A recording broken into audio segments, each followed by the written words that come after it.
A pleasant good evening to you, comrades and friends, and patriots all.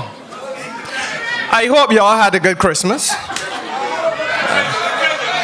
As best as possible under the circumstances. I want to wish you all the best for the season.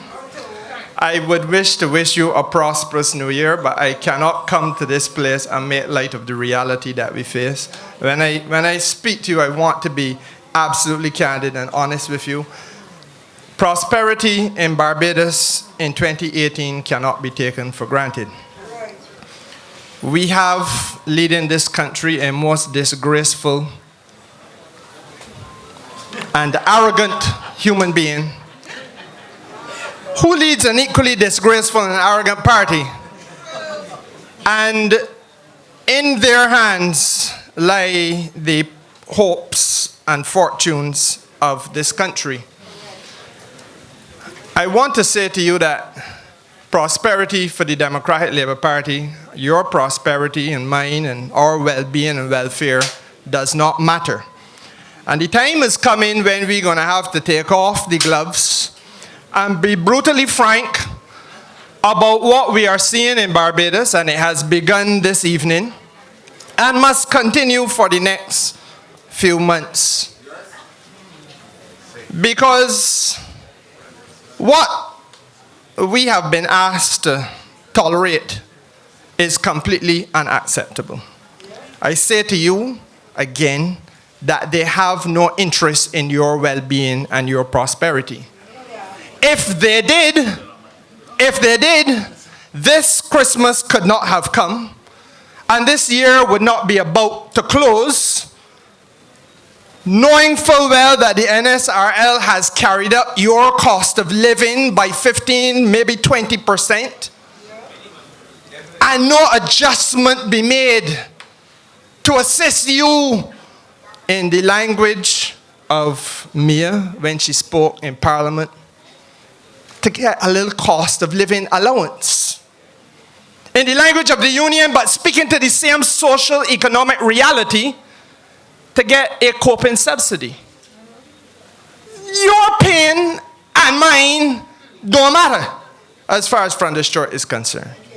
What mattered to him was that before they brought an NSRL, they restored their salaries. They took back 10%, increased their salary. In other words, let's be very real about it, increased his salary by 10% over what he was earning in 2015 and in 2016. And then called for back pay too. Because the philosophy is that you don't just put your snout in the trough. All four trotters got to get in there as well. That is how they roll, comrades. That is the type of people that we have leading this country. And you must now ask yourself the question, and we ain't making sport this evening, it's a very serious thing, huh? Let's be very serious. You must ask yourself the question and make sure you speak to your neighbors and your neighbors' friends. And the people say, no, on the bus next to you, in church on a Sunday, don't be disrespectful to the priest, but talk little politics and during time too. So that you can make sure that people understand that this is what is passing for government. And they must ask themselves, in whose interest do these people govern? And that's the question.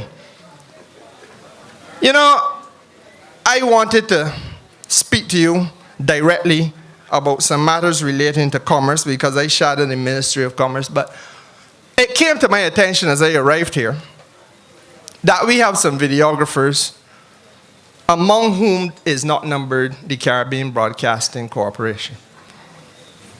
They were invited, they were requested, and not for the first time, the Caribbean Broadcasting Corporation has taken a position that what is said from the platform of the Barbados Labour Party not only don't suit them, not only ain't worthy as far as they're concerned for public consumption, but they will not be moved despite the fact that this political party, which will be 80 years old next year, this isn't a fly-by-night thing.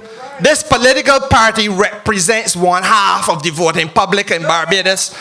Before you bring in the ones that pushing down the door to come and vote for us in 2018. You know, when Mayor Motley spoke at the annual conference, I want you all to understand what's happening in Barbados and why we have to stop the rot. Because when Mayor spoke at the annual conference, they didn't want to carry her speech in the same way that they carried from the Stewarts when he spoke at his party annual conference. And I'm not going to get into what he talked and the quality of that which he spoke. But I know that as poor as it was carried by CBC twice. Live too. And repeated, they stuff it down your craw at night. If you didn't have an opportunity to change the channel to look for something else, you had to sit down and stomach that after dinner. Get the belly with it.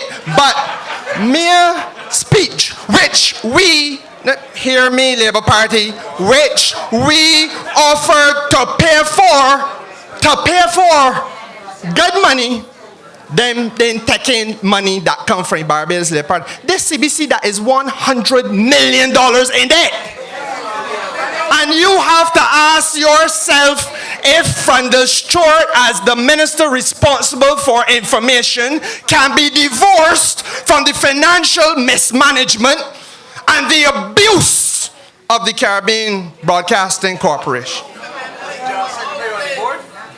The General Secretary serves on the board as well, I believe. The Democrat Labour Party General Secretary, how many who's? And you need to understand that this is what they would have you accept. And we have to draw a line. Listen, CBC was not created to be a propaganda tool for any political party in Barbados. We didn't run CBC, so Ralph Thorne is there in my line of vision. He was chairman. Mia's here next to me. She was the minister. We never ran CBC so when we were in government. And I hope that there will not be weeping and wailing and gnashing of teeth. Because the time comes when the glorification of oneself and wallowing in one's conceitedness and arrogance comes to an end. Enough at this time. Comrades, I know what they're doing. I hear that they're not here because they want to go and look at lights from people's house or something. So that apparently is more important. But I tell you, the time comes when that comes to an end.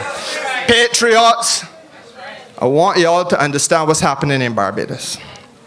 As I said, Mia has asked me to shadow this ministry called Commerce. And in simple terms, commerce is about how businesses interface with one another.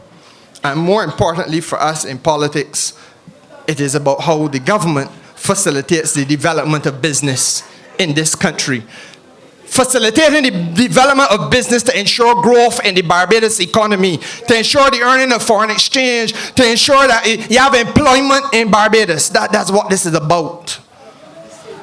And if you had to look at how this government has performed, that is correct, you would realize that it's pathetically poor and disgraceful. And the fact, I can't say that, Ronald Topping. He want me to use another P word, and then Dale Marshall said I am salacious and thing. I am not going there. It is pathetically poor. And I want to say to you that it is so for a number of reasons. The first one is the same thing that I just talked about with CBC. This philosophy that the man who helped carry $3.3 million put to the country about a fatted calf. The man who helped carry $3.3 million told you that if they got their hand on power or on office, they say power, we say office, that they would so manipulate the Barbados economy that the fatted calf would be divided up among their followers. So it was about them from the beginning. It was always about them. And you must not be surprised, therefore, when they take the state-owned television and treat it like an extension of Pravda in Moscow.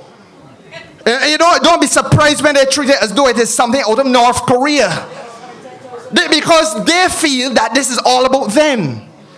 So the politics of the fatted calf is the first problem we have in commerce in Barbados.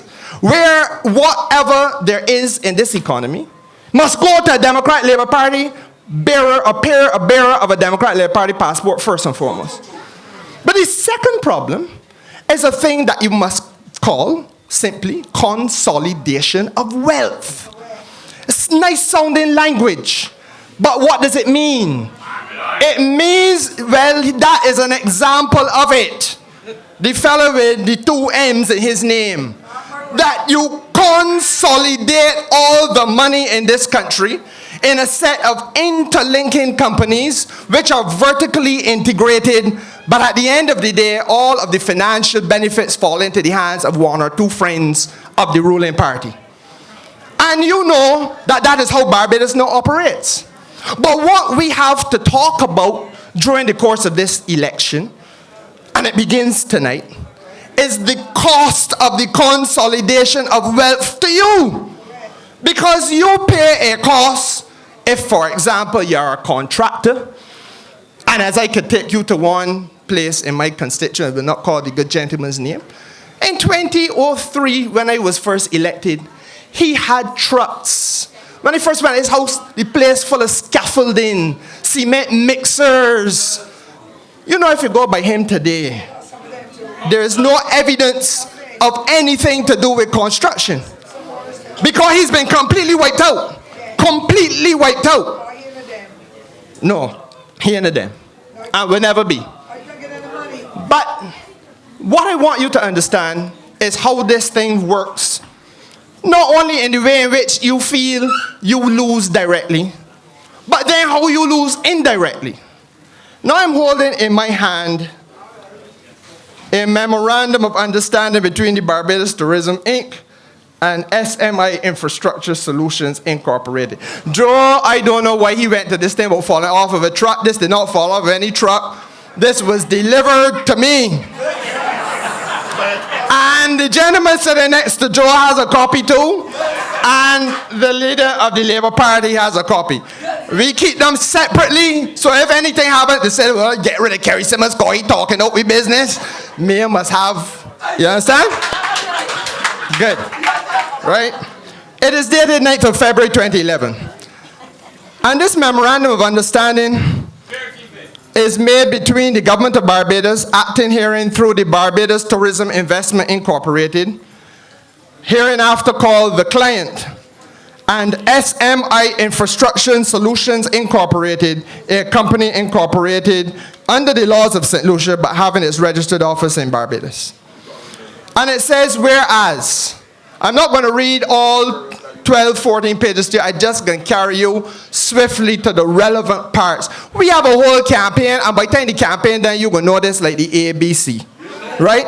You must understand it because you must be able, when the meeting finished, to tell your neighbors what they have done in your name. You with me? It says, whereas, the client, which is the Barbados Tourism Investment Inc., has been directed by the government of Barbados to enter into an agreement with Signature Management Incorporated for the execution of works known as the Pierhead Development Project, which includes a yacht marina based on a concept design. The client, which is the Barbados Tourism Investment Inc., currently owns certain lands and premises on Pierhead Lane in the city of Bridgetown. And if you know down there, or let me help you. You know where Pirates Cove is? Opposite there where Lorry Dash is? Right, you're looking there, you're going all around the corner in the direction of government headquarters. You with me?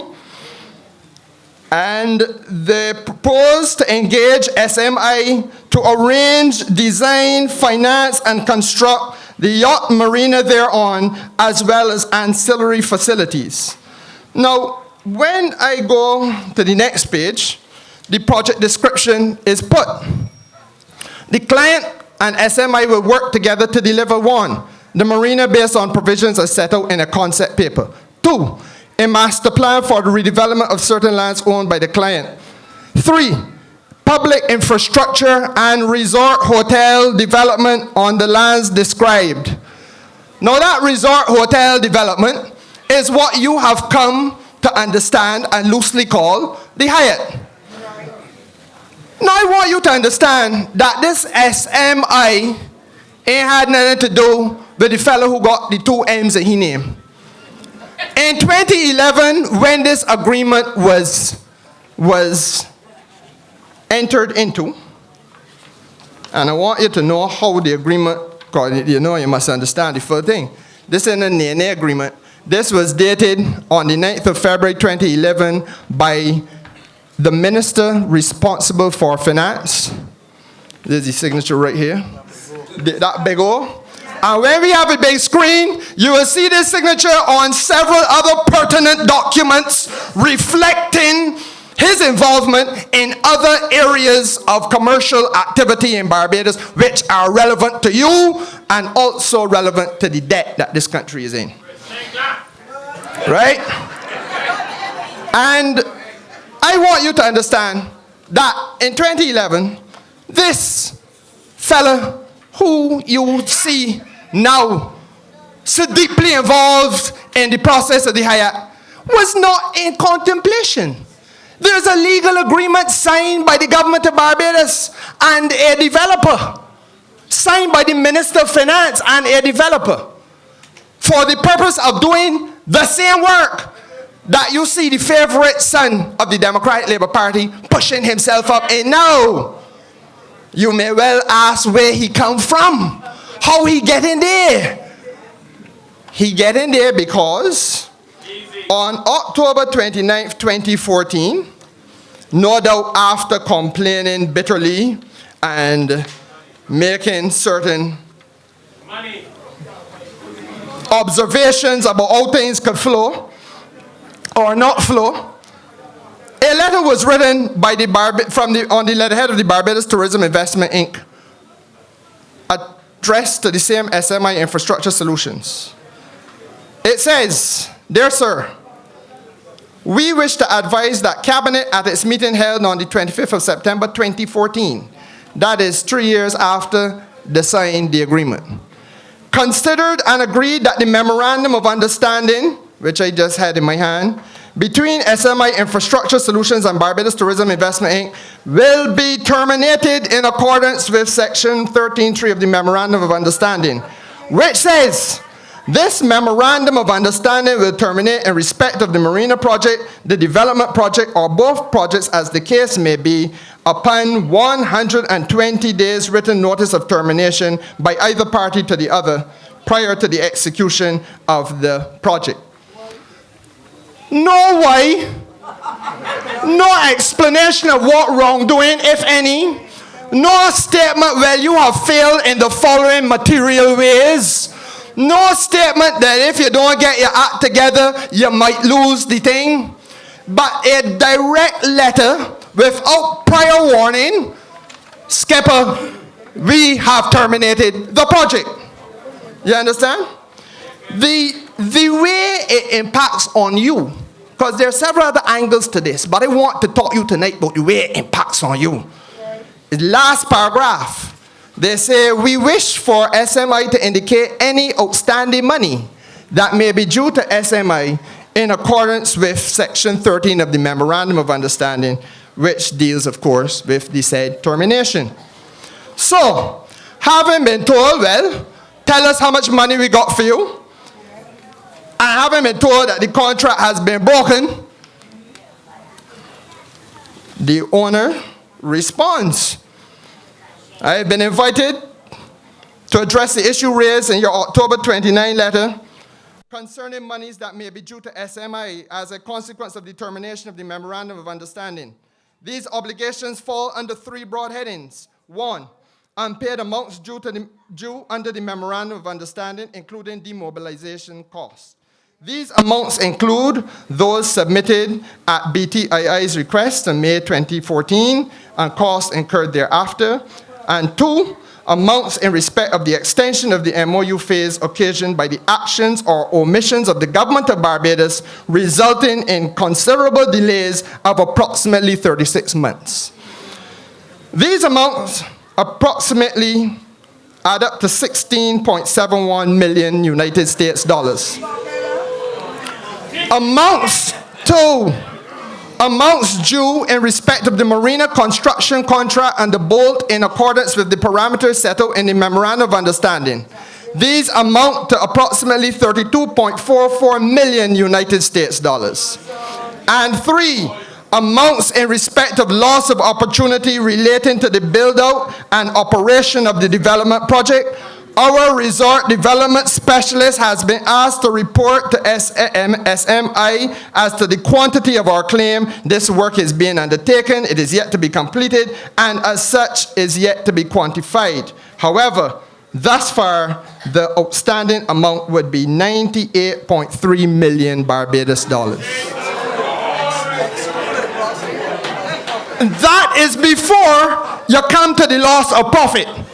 So you understand the cost that consolidation of wealth in the hands of a petty few has for you. Because when I was speaking, I heard the question asked, but who gonna pay all of that? My friends, it is you and me. We got to pay all of that. Bending over backwards to meet the mark. Bending over backwards to meet the mark of consolidating wealth in Barbados. Exposing this country to $98+ million. You understand? In obligations. But that is the consolidation of wealth part. Another major difficulty that we have to deal with, and we must stamp it out, is what some people have loosely been calling greed. Personally, I call it extortion. Some people call it corruption. You can give it any title you feel like giving it. But when we speak of, let me understand what we're talking about here. When you talk about public sector corruption, you are talking, I beg you, please do not do that, because they will say that I say on tape. And I did not say that. When we talk about public sector corruption, we are talking about people who have been entrusted with office, man. Entrusted with office. And they use the office in such a way as to enrich either themselves or people around them. And that process comes at a cost to you and me and all of Barbados as a country. We have, and you know it has to be stamped out because it is now rampant in Barbados. It is rampant. And I want them to understand that when we get, I got here in my hand a special audit of the National Housing Corporation, the high-rise apartments at the Grotto and Valerie. Again, you will hear more about this. Again, you can hear more about this. But I take here the page 29 of this thing. It says here, the National Housing Corporation engaged in the legal services of an attorney at law to provide advice on the Condominium Act in relation to its application to urban high-rise apartment unit projects. Now let me stop there to explain to you. You build a high-rise apartment, and it has certain common areas. Your common areas will be drains, for example, the wells, the electrical wiring. This is a classic example. Sandra Husbands would be able to give this chapter and verse because 5 units burned down in Haynesville this year alone, right? Because the common interest there was the electrical wiring that has not been repaired. With me? Stairways, car parks, those are some of the common areas. And the law says, under the Condominium Act, that when you have these common areas, because you got one roof, but God knows how many units join on to one another, that you have a condominium. We unfortunately don't go and speak to working class people in the language that they should be spoken to, so as to help them to understand the responsibilities that have been thrust upon them and how to manage their way through these challenges. It is one thing that it happens in Sandy Lane and in Sunset Crest, but the law don't change when you go in Hayesville or in Redmond Village. And this is one of the problems that we have to get right in Barbados. We have gifted people with a piece of property, but in the most shoddy manner, so that they cannot properly look after the piece of property. They can't even insure the piece of property in many cases. And the reality is, therefore, that it is useless to them, other than for as long as you keep the roof over your head, not much else can be done. And the point is, I just explained to you what the condominium is. They say that the attorney billed the corporation for advice on the Condominium Act that I just gave you there for free. And the bill was $741,581.15. He subsequently reduced his bill to $500,000 after concerns were raised by the corporation. The corporation was still not satisfied and continued negotiations with the attorney for further reductions until agreement was finally reached in the sum of $50,000, which was said to be acceptable to both sides. Now I want to tell you something. I want to know, let us be real, people. Let us be real. I understand that you are aghast, and properly so. Because if somebody was working in Bush Hill, may I tell me choose somewhere else? I will be guided. If a fella selling snow cones, and he called for $10 for a snow cone, and you recoil with horror. I said, but that's too much money. And he bring it down to $8. So you say, man, that's too much money. And he bring it down to $3. You say, man, that's still too much money. You tell me, man, look, take $2. Give me $2 for it. You know that in his heart of hearts, he know that his work, that snow cone, was worth $2. Because he ain't gonna accept $2 for something he knows is worth $5. But you know that.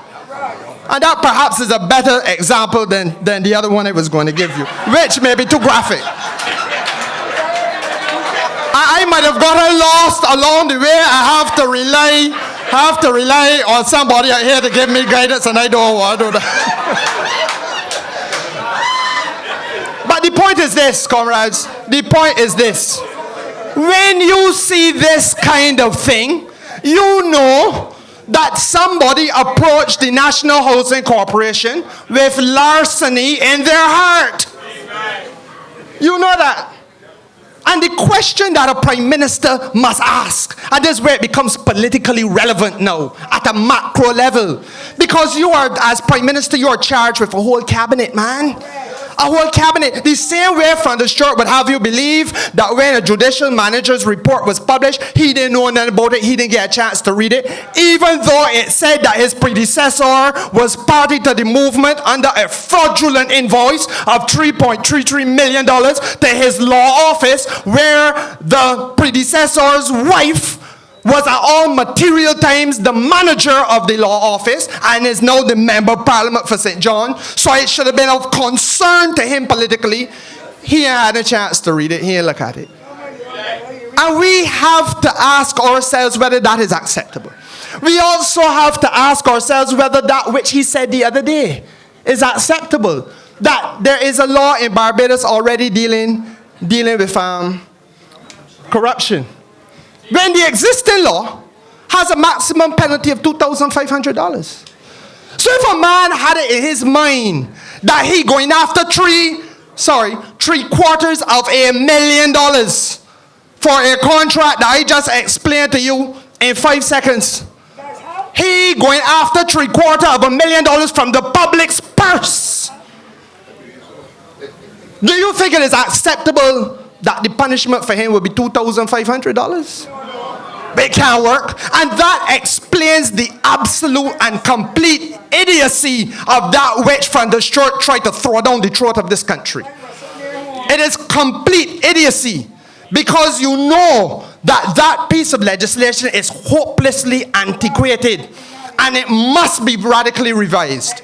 And they ask, or you know, they like to talk a lot of foolishness on Facebook and all about the place. Oh, what the Barbados Labour Party would do differently. Well, let me tell you what we would do differently, because you can hear a lot about that in the next few weeks. What we would do differently is to make sure that the Integrity Commission bill will be laid on the first working day of Parliament, in keeping with the pledge to this country made by the Leader of the Opposition.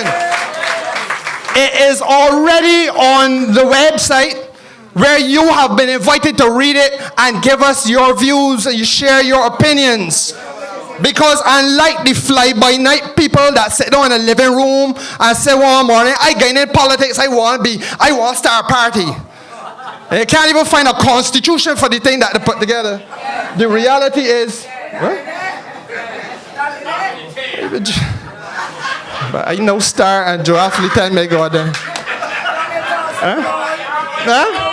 I am begging Paris for an extra minute or two, because, you know, I don't know. Anyhow, the point is this. We're not one of fly-by-night people.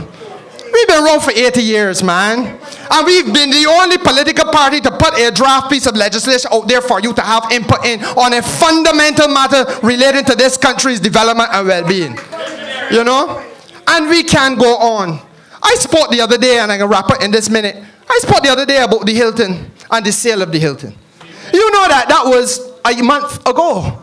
It was a month ago that I raised this matter about the fact that the Barbados Hilton, which carries a book value of 250,000 Barbados dollars, sorry, 250 million Barbados dollars, has 252 million, has been, well, according to Cabinet Paper 112 of 2017 that was submitted to the National Insurance Board, the people decide that they're selling it for 80 million US or 160 million Barbados. So you ask the question, Prime Minister, how come this arrangement could be notified to the National Insurance, which is a creditor, which is a bondholder, which is a minority shareholder, exposed to the tune of $30 million, which is your money and mine. $30 million the NIS is exposed to, and they were never told about this, that you're selling the Hilton at a loss of $90 million. When the country's economy is on its knees, and you don't feel that Van der Stroot should have had to explain to the people of Barbados why it is that they were going to sell it for a mess of pottage? Have we fallen so low that we can be kicked in the tail like that, slapped in the face by a Prime Minister who is out of control with arrogance, drunk with arrogance and incompetence? And he says nothing to the people. A month passes after the story has been put out there. It cannot be challenged by him or his deputy, who is the Minister of Tourism. Not a word to contradict anything that has been put in the public domain. But more importantly, because I know he can't contradict the truth, more importantly, not a word of explanation out of a duty and a sense of respect for you, the people of this country. And I am saying to you, comrades, that if they want to know what we'll do differently, that's one thing that will happen differently. That there must be an ethos of transparency in government in Barbados. And there must be an ethos of accountability in Barbados. And that parliamentary questions must be answered in this country's parliament. Cynthia Forde has about 10 unanswered questions on the order paper, and several others of us. And they refuse to answer them. I heard Mia the other day in my own ears, in the last 20 seconds, ask a question about a meeting that took place at Flushing Meadows in New York between Chinese businessmen and a delegation from Barbados with respect to the development of the St. Lawrence Castle. And the question was whether the Prime Minister was aware, or whether the Prime Minister knows that a private company was supposed to be paid a concession as a result of that meeting, when China's business people are part of the government of China. They're in a private sector in China. The government of Barbados has a foreign minister, and a foreign ministry, and an ambassador to China. China got an ambassador to Barbados. Any discussion of that nature could have been triggered by government to government. How is it now that a private company is supposed to be formed? What is the role of this private company? And what is this talk about a commission being paid to this private entity? A finder's fee? Well, what is this about, Prime Minister? And the Prime Minister of Barbados cannot continue to treat us with contempt by remaining silent. Because you know, you answered me up to now. That question was asked in March. He treats to us with disrespect and contempt and disdain. And the time has come, ladies and gentlemen, for us in overwhelming numbers to send an irrevocable signal to this arrogant and disgraceful government that that type of conduct and approach to the administration of business in Barbados must be stopped. I thank you.